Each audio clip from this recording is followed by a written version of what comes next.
It's quite poignant at this particular time of the year because it's usually when I celebrate my hurito, which also happens to coincide with Matariki.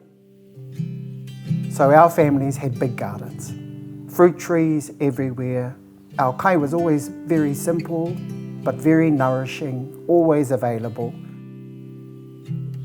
Te mea tuatahi ko Pare kura tūreia tōku ingoa, he uri no rongo whakaata, ko Manituke tōku kāinga tūturu, tōku kāinga noho.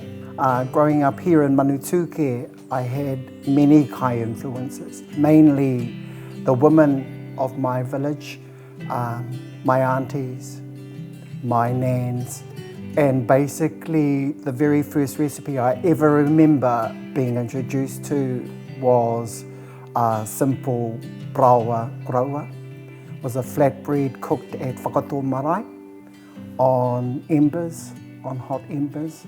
All it is this is plain flour, just make a little one. Let it there. This is a baking powder, maybe a half a teaspoon of that, of baking powder. So we grew up, the things that we had growing up were flour, a little bit of salt. When I was originally taught it, my aunt had a little bit of sugar just to give it that through. And that's it. Here's my other best friend, my whisk. In my recipes where they're sifting, I just use this and it mixes everything together. That's it.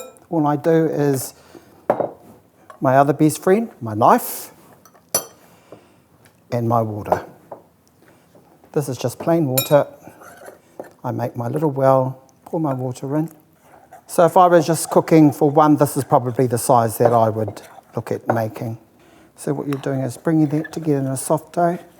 So the less you work it, the more sponge-like it is. So it's come together, just a little bit over, and then I bring it together.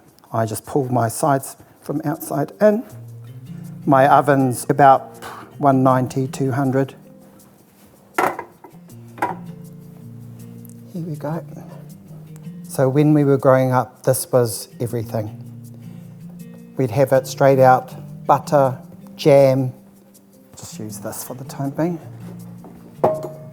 I just flour this out just to stop it from sticking. Throw the bread on and probably into the oven for about 10 minutes and that's it, be ready.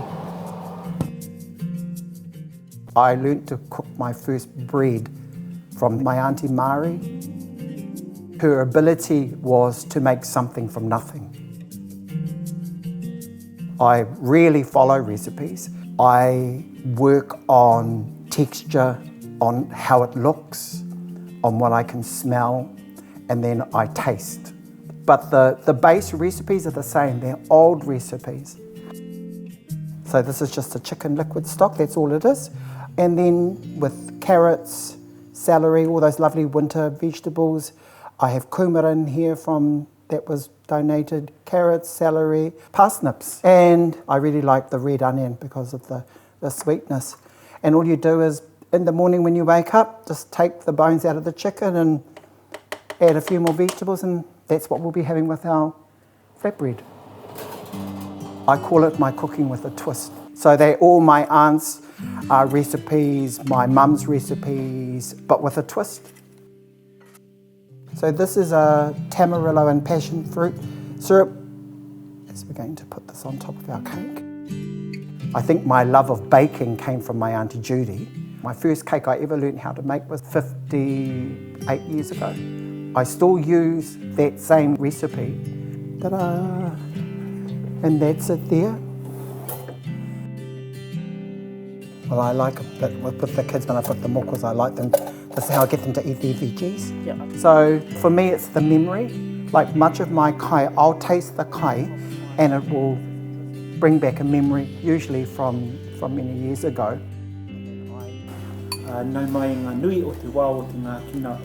I think probably my love of kai came from the fact that what it did for my family. With all my beautiful aunties, there was always a space at the table. Cheers, whānau.